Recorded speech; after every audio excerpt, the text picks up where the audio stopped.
Ada for not telling my mom that my wife's pregnant. I have been no contact with my mom for 9 years now, a decision I never took lightly but one that has profoundly changed my life for the better. Growing up, our relationship was tumultuous at best, filled with moments that made me question my worth, my identity, and even my role within my own family.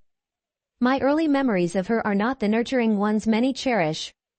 Instead, they are filled with sharp words and a relentless barrage of screaming that seemed to punctuate every disagreement, no matter how trivial. I was 11 years old the first time she slapped me across the face.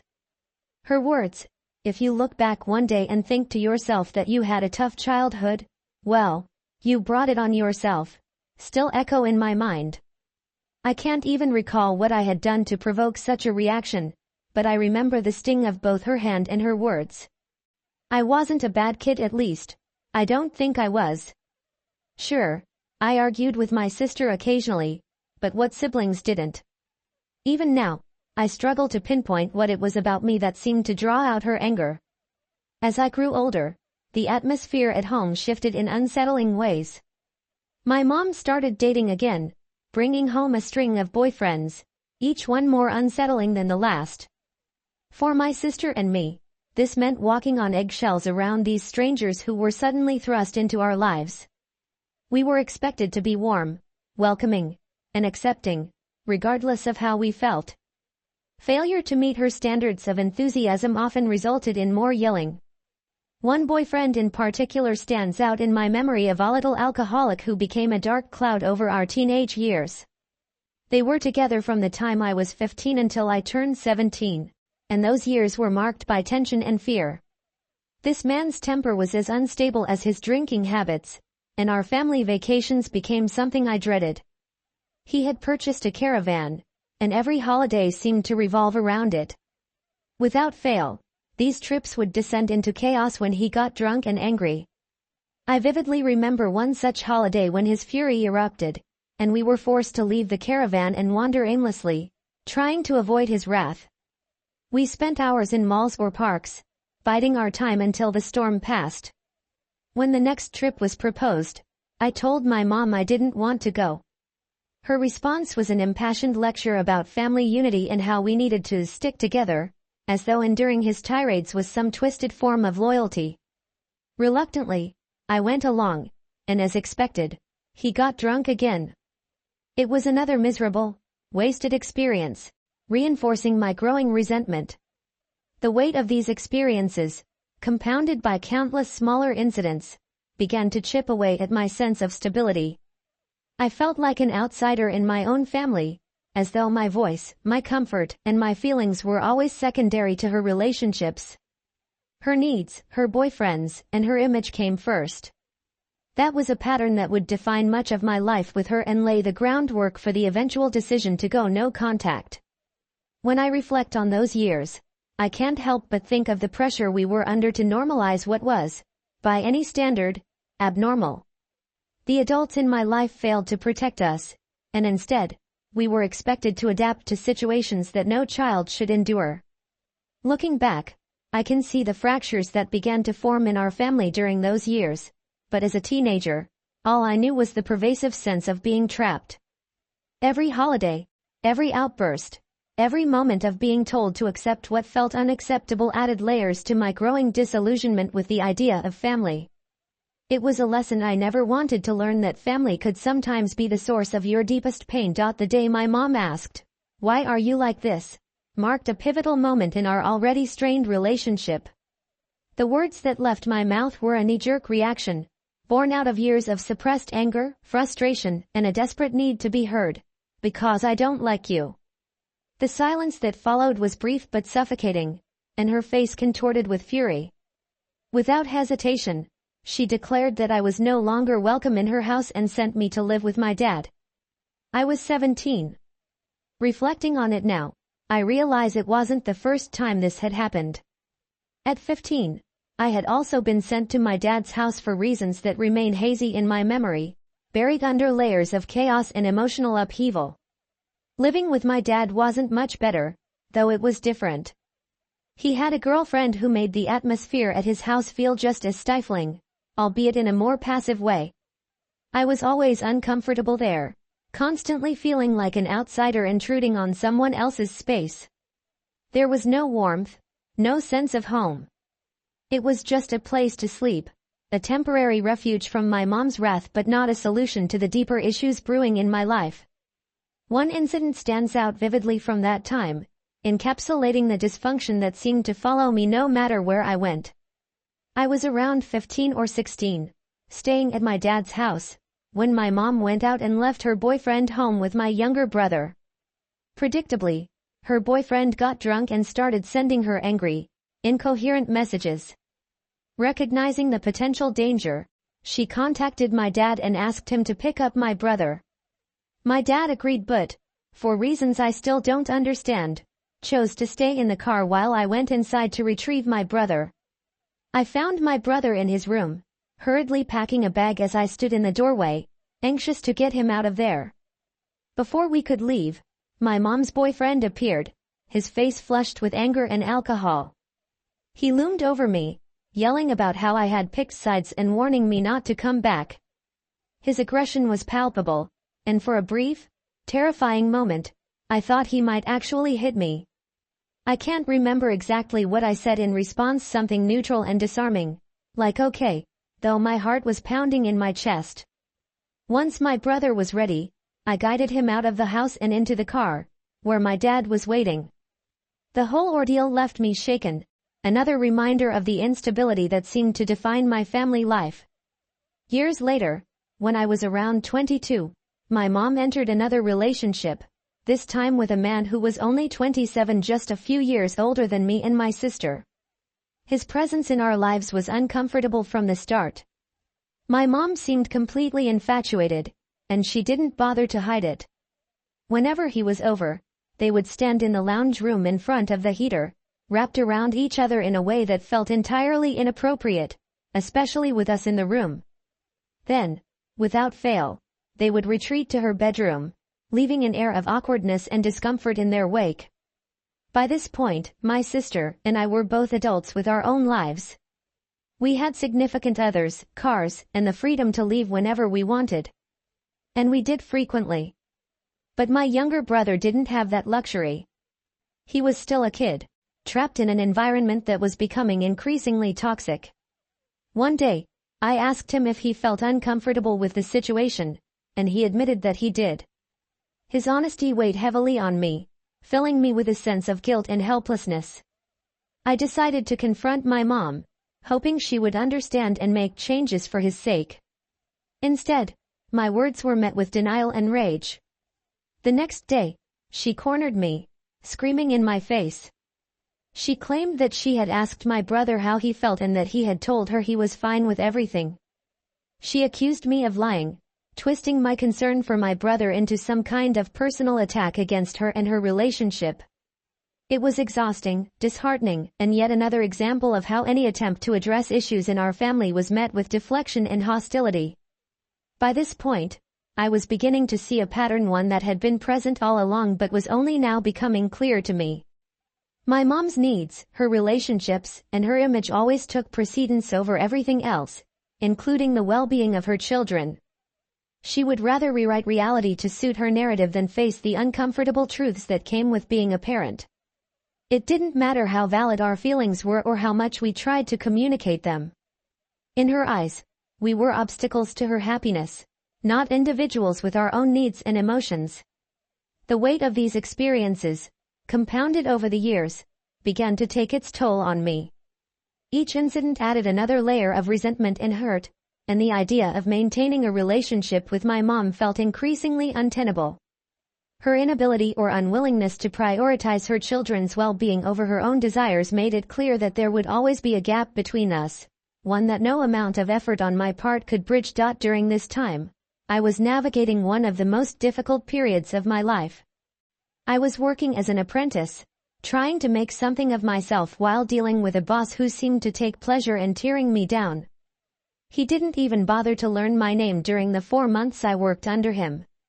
Instead, he seemed to view me as nothing more than a replacement for the apprentice he had before me, an apprentice who, judging by the mistakes my boss frequently berated me for, had left behind a trail of errors. Every day felt like walking into a battlefield.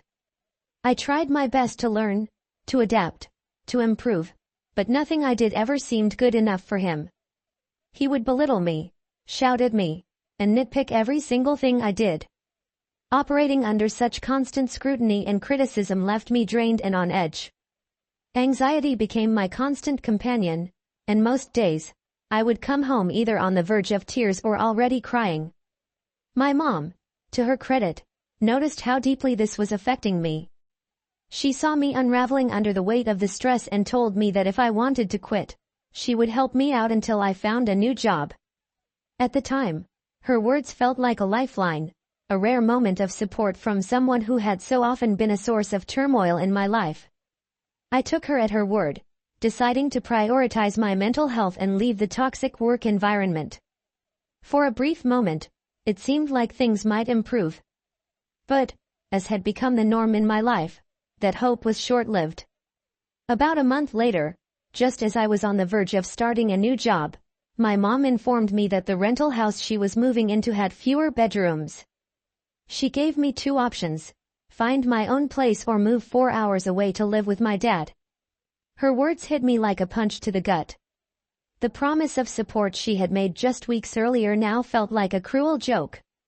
I didn't have the financial means to secure my own place, and the thought of moving back in with my dad where I had never felt welcome or comfortable filled me with dread. I felt cornered, abandoned once again by the person who was supposed to have my back. Things came to a head not long after this conversation. My younger brother and I got into a heated argument, and in a moment of frustration, he threw a DVD at me. It hit me square in the face, and in my anger, I reacted instinctively. I lunged toward him, acting as though I was going to hit him, though I never actually did. It was a split-second reaction born out of years of pent-up frustration, and while I didn't hurt him physically, I knew I had crossed a line.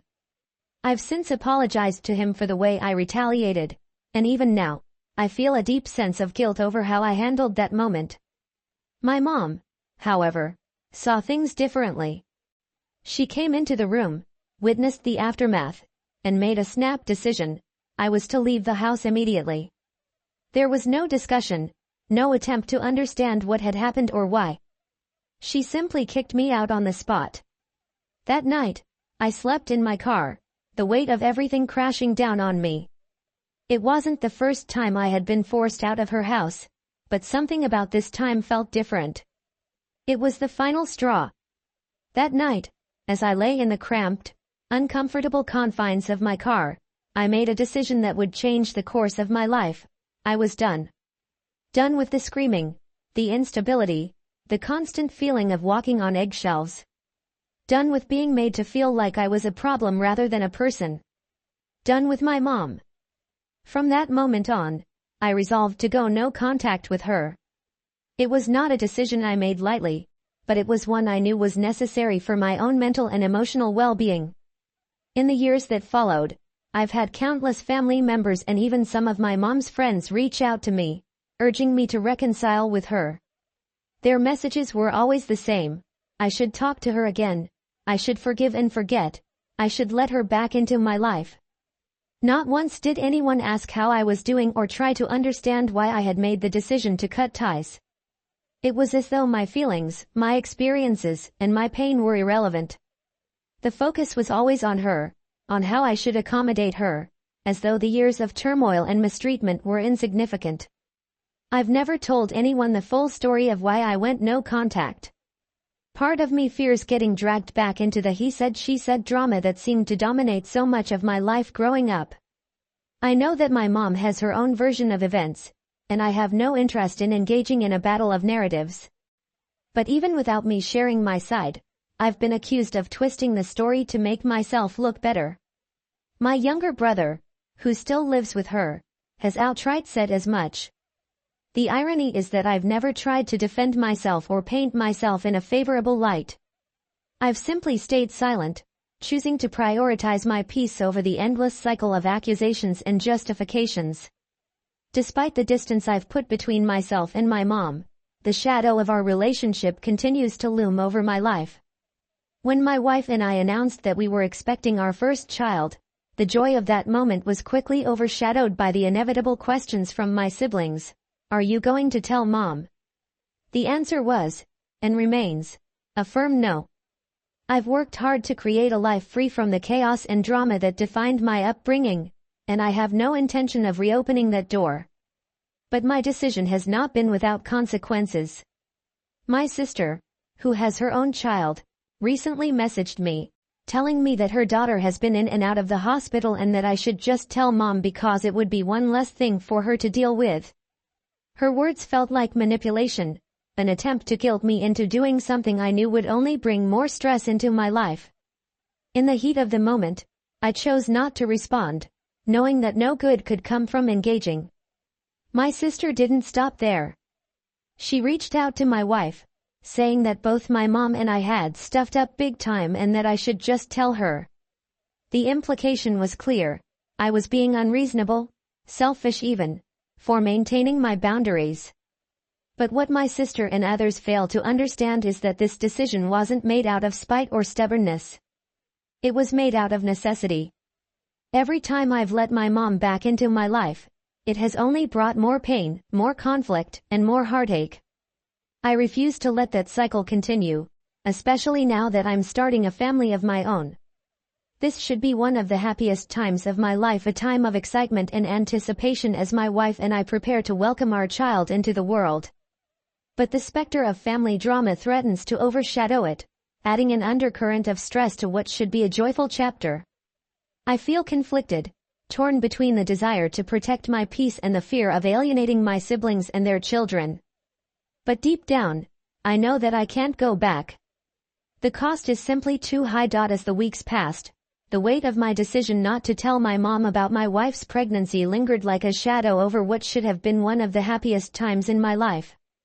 Each moment of joy setting up the nursery, feeling the baby kick for the first time, imagining the future we were building was tainted by the persistent undercurrent of family drama.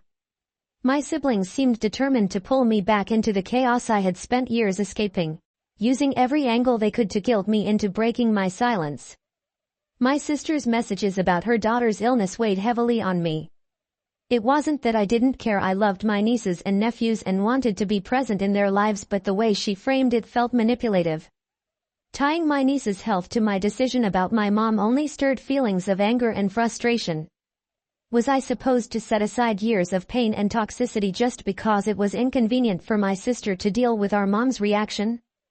And yet, there was a small voice in the back of my mind questioning whether I was being selfish. Would my decision drive an irreparable wedge between me and my siblings? Would my niece grow up hearing stories about her uncle who chose to hold a grudge instead of keeping the family together? Then there was the message my sister sent to my wife, which took the drama to an entirely new level.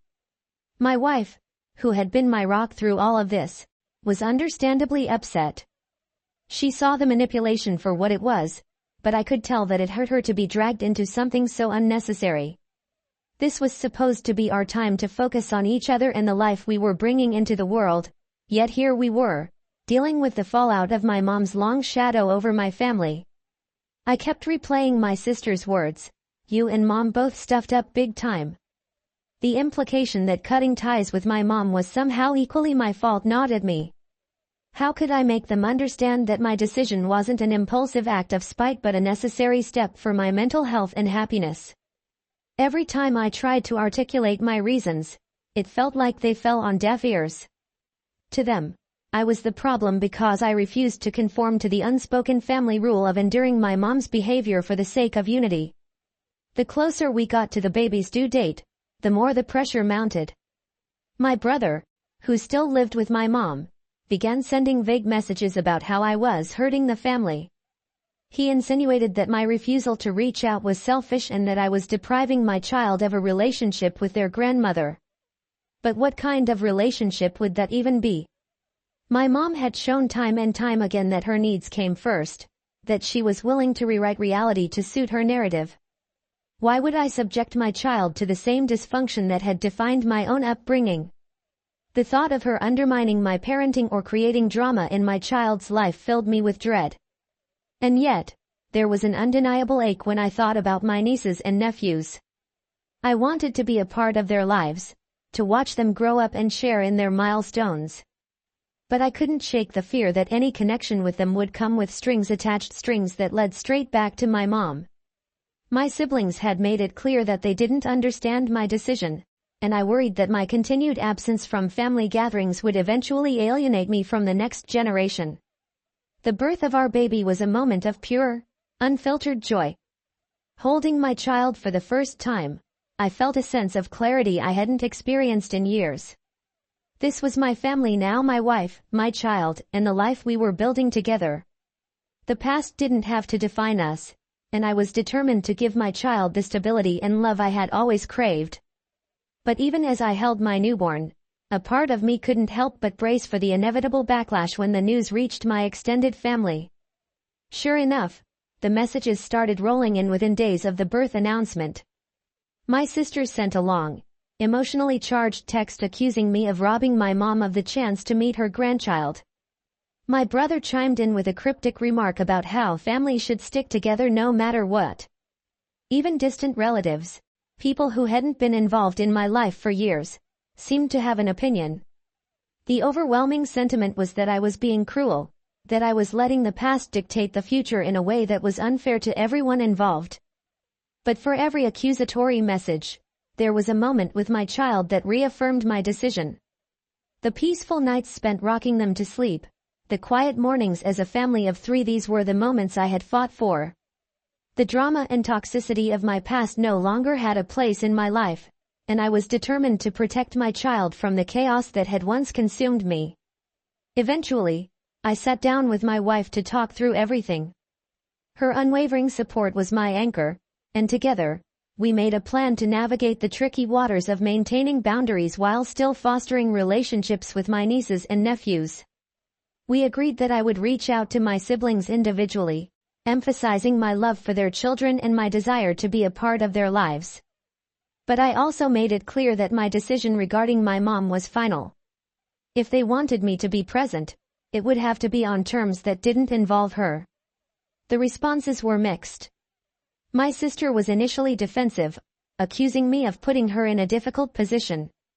But over time, she seemed to accept that my decision wasn't an attack on her. My brother, on the other hand, remained distant, choosing to side with my mom and viewing my boundaries as a betrayal. It hurt, but I had made peace with the fact that not everyone would understand. Months turned into years, and while the tension with my siblings never fully disappeared, I found a new sense of peace in my life.